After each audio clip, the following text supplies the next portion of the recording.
Price to God. தேவனுக்கு மகிமை உண்டாவதாக. பிரியமான தேவ ஜனமே, மிக தெளிவாக புரிந்து கொள்ள வேண்டும். வெண்வஸ்திரம் தரிக்கிற காலத்தில் நாம் இப்பொழுது ஜீவித்து கொண்டிருக்கிறோம் என்பதை முதலிலே புரிந்து கொள்ள வேண்டும். நான் ஒரு படத்தை போட்டு விளக்கும் பொழுது அதிலே ஒரு பொருளை நான் உங்களுக்கு காண்பிக்கிறேன். அதுதான் கிறிஸ்தவன். கவனிங்கள், நீங்கள் கிறிஸ்தவர்கள், அதனாலே உங்களுக்கு கொடுக்கப்படுகிற ஒரு பெரிய கிஃப்ட் இதுதான். பிரியமான தேவஜனமே, இப்பொழுது சற்று கவனிங்கள்.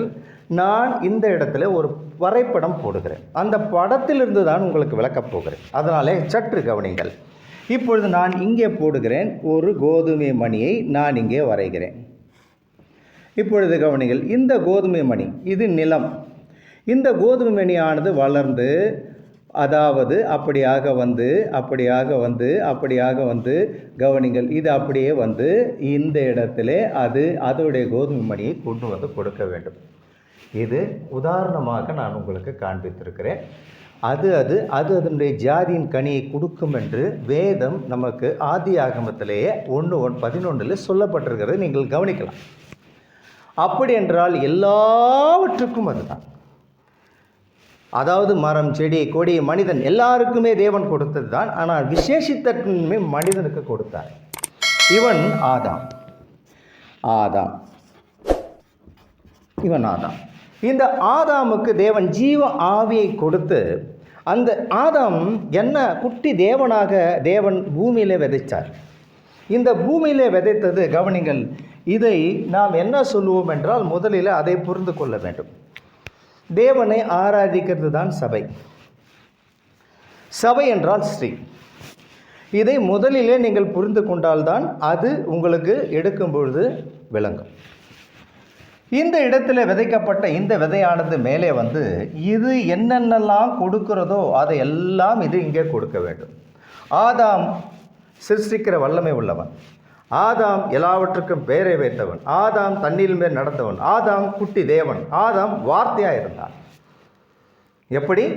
தேவனுடைய வார்த்தையாய், முழு வார்த்தையாய், உலக அதிகாரத்தை கொண்டவனாய் இருந்தான் ஆதாம்.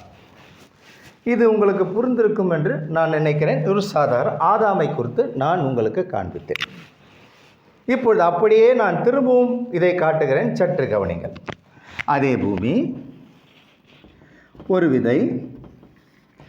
இந்த விதையானது என்ன செய்ய வேண்டும் என்றால் அதனுடைய தன்மையை அது கொண்டு வர வேண்டும். இப்பொழுது நான் உங்களுக்கு காண்பித்தேன். அதனுடைய தன்மை இங்கே மேலே கொண்டு வர வேண்டும். இது ஆதாம்.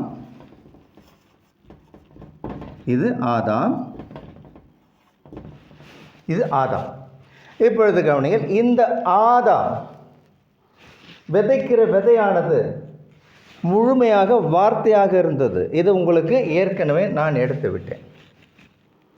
இப்பொழுது இந்த ஆதாம் அவன் என்னவா விதைத்தான்றதை சற்றென கவனிங்கள். இது பூமி, இது ஏவாள். உங்களுக்கு சொல்லிட்டேன் நான், ஏவாள், இது பூமி.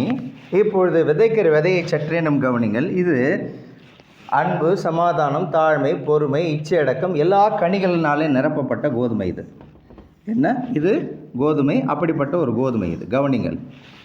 இப்பொழுது இந்த கோதுமையோட கூட சர்பத்தின் வித்து கலந்து விட்டது. இப்போ சர்பத்தின் வித்து,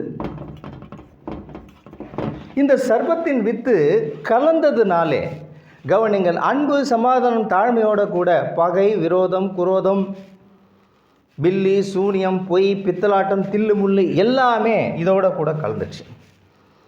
அப்படிப்பட்ட மகத்தான பவுல், நமக்கு போதித்த பவுல் கூட என்ன சொன்னார் தெரியுமா? நன்மை செய்கிற என்னிடத்திலே தீமையுண்டு என்ற ஒரு பிரமாணத்தை நான் பார்க்கிறேன் என்றார்.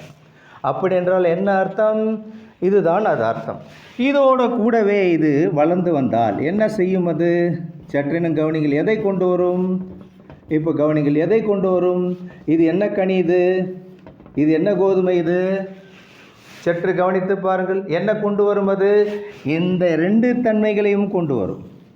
ஆனால் இங்கே தேவன் தன் வார்த்தையை, அதாவது வல்லமையை தேவன் ஆதாமிடத்திலிருந்து எடுத்துக்கொண்டார். ஏனென்றால் ஒரு கோதுமையானது கோதுமையாகத்தான் இருக்க வேண்டும். மனிதன் மனிதனாக தான் இருக்க வேண்டும். சர்பண்டாக இருக்க முடியாது. சர்பண்ட் தன்மை வேற. இந்த 2 கலந்து வந்தது தான் ஐயா இந்த சம்பவம். அதனால தான் பிரியமான தேவஜனமே, இப்போது அப்படியே வச்சுங்க. எந்த கோதுமை நீ விதைப்ப? இந்த கோதுமையை தேவன் விதைச்சார். ஆதியில் ஒரு கோதுமை மணியானது விதைக்கப்படும் பொழுது என்னென்னு விதைக்கிறாங்க கவனிங்க. ஒரு கோதுமை பல கதிர்களை கொண்டு வருவதற்கு தான் விதைக்கிறாங்க. இந்த கதிரானது கொண்டு வரும்போது என்ன கொண்டு வந்திருக்குதுன்னா இதை தான் கொண்டு வந்தது. இப்போ பூமியில் மனுஷன் என்ன செய்வான்? இப்போ கவனிங்க, பூமியில் மனுஷன் இந்த கோதுமை மணியை தான் விதைப்பான். கவனிங்க, இந்த கோதுமை மணி தான். ஆனால் இந்த கோதுமை மணிய தன்மை என்ன? 2 தன்மையும் கலந்தது. இந்த கோதுமை மணி வளர்ந்தால் திரும்பவும் அது என்ன செய்யும் என்றால், கவனிங்கள், அதாவது அதுக்கு ஜீவன் இருக்காது. அதுக்கு ஜீவன் இருக்காது. ஜீவன் தேவன் பிடுங்கிட்டார். இது மரணத்துக்கு போகும், இதுதான் ஜீவனுக்கு போகும். இதை நீ பூமியில் விதைக்கும் போது அநேகர் வராங்க. அதுலேருந்து அநேக கோதுமை மணிகள் விளையுது. அநேக கோதுமைகள் என்னவாக இருக்கும்? இந்த 2 தன்மைகளை கொண்டதாக தான் இருக்கும். அதனால தான் இயேசுநாதர் சொன்னதை இப்போ நான் உங்களுக்கு விளக்கித்தரேன். இது உங்களுக்கு புரிஞ்சிருக்கும்னு நான் நினைக்கிறேன். ஏமேன், க்ளோரி. இப்போ நெக்ஸ்ட்டு திரும்பவும் அப்படியே போகலாம், இதை அழிச்சிடலாம்.